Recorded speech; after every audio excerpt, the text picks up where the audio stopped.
given, that's how we live it. Don't be mad at the system, it's simply how we've existed. Hey guys, welcome back to my channel. Today I'm going to be talking about someone who meant the world to me while we were friends. We're going to call him Randy. I mentioned him in a couple other stories. But Randy and I met in first grade, and we became friends like instantly. I always had kind of a little bit of a crush on him in elementary school, and he knew that, but we never dated in elementary school. Once we got to high school, we were super close, like the whole time. I was able to tell him anything. He could just look at me and know exactly what I was thinking, which was scary because I couldn't hide anything from him. But in ninth grade, we were texting. He was in Texas at his dad's house, and I was back in Pennsylvania. And he said, "Why don't we put our love to the test?" I closed my phone. I had a flip phone. I closed my phone and threw it across the room. I don't know why I had that reaction, but basically I was like, oh my gosh, like, what do I say to that? So I tortured him the whole afternoon because I would be like, all right, I know what I want. And he'd be like, what do you want? And I'd be like, chocolate ice cream. He's like, you really know how to make a guy's heart clench. I'm like, yeah, sorry, not sorry. And eventually that night, I agreed to it, that we would start dating. And it lasted 3 days because I was so paranoid that we were going to break up and it would ruin our friendship. So looking back, part of me wishes I had stayed with him, but at the same time, we were better off as friends than we were dating. So in high school, he started dating this girl. We're going to call her Rachel. Rachel was awful. She was controlling. She wouldn't let him talk to me or our other friends. She would text me from his phone telling me sexual stuff that they had done. Then she ended up admitting to me that she was living with one guy, dating Randy, and cheating on him with another guy. I told Randy, obviously, and he didn't believe me. Then Rachel's mom called me and threatened to sue me for harassment because I was making up lies about her daughter. I'm like, you've got to be kidding me. You know, it was awful. And I don't remember the exact reason they broke up, but whenever Randy broke up with Rachel, we were like, you know, all of our friend group was like, oh my gosh, finally, like, you're free. And she went to our school for like a month. Because before that, I don't remember what school she went to, but it wasn't ours. So she went to our school for like a month, and every chance she got, she would say something rude to me. Like, she'd call me a bitch, or she would tell me that the worst text I ever got, which I later found out was from her, was when I got a text from, I thought, Randy, saying that we couldn't be friends anymore and that we were never friends to begin with. And I remember I was with my family at a Cracker Barrel. I went to the restroom and I bawled my eyes out because, you know, he was my best friend in the whole world, and now he's telling me we were never friends to begin with. Like, how am I supposed to react to that? So I guess it was a few weeks later when they broke up, he apologized to me and said he didn't mean it and that it was actually her that texted it. So I'm like, okay, whatever. After Rachel, I went to a Lady Antebellum concert, and I had an extra ticket because we're going to call her Jean, wasn't able to get off work to go. So Randy went, my crush at the time, we're going to call him Jeremy, he went, and then my best friend Liz went. I had known Liz since I was like 10 because we went to swimming lessons together. And we hung out for a while, you know, every weekend we hung out. And we ended up growing apart. But about a month before the concert, her mom, I don't remember, no, she sent me a letter. It was an invitation to Liz's 16th birthday party. So I went, and we started talking again, and it was great. Like, we were best friends just like that. So I ended up asking her to go to the concert with us. and I'm so glad I did. When we actually got, it was at the Bloomsburg Fair, so whenever we first got there, Liz whispered to me that Jeremy was hot, and I was like, yeah, I know. And then later that night, Randy started asking me about Liz. This was after we had dropped her off. He started asking me questions about her. And I don't remember specifics. I just remember he just wanted to know things. And I ended up, I don't remember if I told Liz or if I gave Randy Liz's number and he started talking to her. I'm kind of fuzzy on how it all started. But they ended up dating for 2.5 years. And it was great. Like, they were so good together. And I was so excited that I had invited Liz to that concert. Because if I hadn't, who knows if they would have ever met. Then Randy did something that I don't think I could really ever forgive him for. He decided to break up with Liz after like 2.5 years. And literally the next day, he started dating, we're gonna call her Amelia. He started dating Amelia. And I was like, what the hell are you thinking? Like, it bothered me so much because it was out of nowhere. He never told me he had doubts. He never told me anything. And he was like, well, Amelia's always been there for me and I've known her for years and blah, blah, blah. And I'm like, I've always been there for you and I've known you for years. So what makes her so special?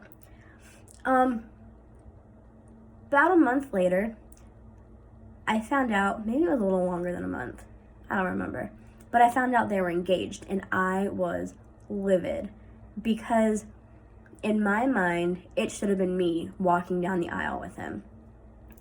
And Amelia was a redhead. And at the time, I was a redhead too. And I told Chloe from the yearbook story and Keys, we're going to call her Keys. I told Chloe and Keys that I didn't approve of Amelia because I didn't know her, and that I should have been the ginger walking down the aisle with him. I didn't know that Chloe was best friends with Amelia, and she told her everything I said, and I'm just like, oh my gosh. Because I got a text from Randy like 3 nights later. He goes, I heard you've been talking shit about me and my fiance. I'm like, how did you know? And that's when I realized, Chloe was the one that told him. And he said that there was too much drama with me, which at times there were, I'm not gonna lie. But see, even when there was drama, he was still there. He still helped me through a lot. So for him to out of nowhere just throw that at me. So instead of accepting my apology for saying, I was on pain meds at the time too, so I wasn't thinking straight. So instead of being like, okay, you didn't mean it, you were not in your right mind, whatever, he'd be mad at me for a couple weeks and then we'd be fine. No, that's not how it happened. He told me, I think he said something along the lines of he would never talk to me again. And that broke my heart. For 12 years, he was my best friend. He was my rock. He got me through everything. I loved him so much. And I thought he loved, as a best friend, I thought he loved me too. He said he did, but if you truly love and care about someone and they apologize for something they said, you'd think eventually you'd come around. Now, 2 years ago, on New Year's Day, he messaged me on Facebook, which I wasn't expecting at all. I didn't think I would ever hear from him again. And I was like, oh my gosh, he messaged me. And that's when I apologized again. I'm like, look, I didn't mean it. I didn't know her, so I couldn't approve. And I didn't like what you did to Liz. And he forgave me. And we talked for a little bit that night. And then he blocked me again.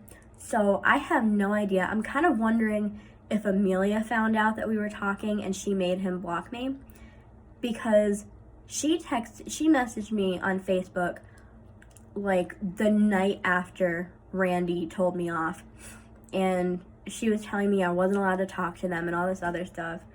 It was just a lot of unnecessary drama, and it's my fault, I know that. But yeah, senior year, Randy had a job full-time. He was doing school online, and when he got off of work a couple times a week, he would come to my house. I would brew a pot of coffee, and we would sit on my front porch and talk for an hour or two. And I loved that because we talked about everything. I trusted him more than I trusted anyone else at the time. And it was so nice. It's like, I'm not saying I had to share him with Liz, but it was nice to have his full attention. And we did that, like I said, a couple of times a week all senior year. And I miss that. I miss that a lot. I have a lot of funny memories with him, but I think one of the funniest and kind of most awkward moments was a couple months after he and Liz started dating. He wanted me to help him buy lingerie for her. And I'm just like, okay. And we went to the mall, and I helped him pick out some underwear, some thongs and stuff. And I don't think Liz knows that I did that. I think she might know. I might have to ask her if she knows. But,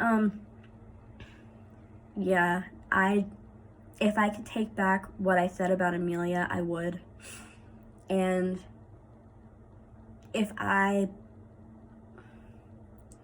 don't know, I'm at a loss for words. I guess I would just take back what I said, because we'd probably still be best friends if I had. And if I had taken time to get to know Amelia, I probably wouldn't have said the things that I did. So, again, the whole thing's my fault, but I wish he would have handled it differently too. So, yeah, that's the story of Randy. And if we have a 10-year school reunion, which would be in 2 years from now, I hope he's there, and I hope we're civil and can actually talk. That would make me really happy. But other than that, I wish him the best. I hope he and Amelia are happy. I totally forgot. He's a Marine. I think it's Marine or the Navy. One of those. Right after senior year, he ended up going to basic training for 3 months. And he wrote me a couple letters, and I wrote him letters. And at the time, I was kind of in love with him. Which I was in love with him on and off our whole friendship. But it never worked out. So I was kind of in love with him. And I was so excited when I got this letter. But he signed it, "Love, your big brother." And I'm just like, no, that's not what I wanted to hear. So, yeah, that was awkward for me. Yeah. And then when he got back from basic training, I was stupid. I knew he and Amelia were engaged, but I decided to tell him how I felt anyway. I told him how I had been in love with him on and off our whole friendship. I told him that I regretted breaking up with him after 3 days because we would have been amazing together. And it was bad. I shouldn't have said anything. It didn't end well. He gave me a hug, and I was so stupid. I said, "I want to know what it's like to kiss you." And he's like, "I wouldn't do that because of Amelia." So that was disappointing. But yeah, after that, he just kind of stopped talking to me, and then he didn't really talk to me again until I said that stuff about Amelia. So, but I'm rambling, so I will go ahead and wrap this up. But if you like this story, subscribe for more. I'm posting on Tuesdays, and I will see you next week.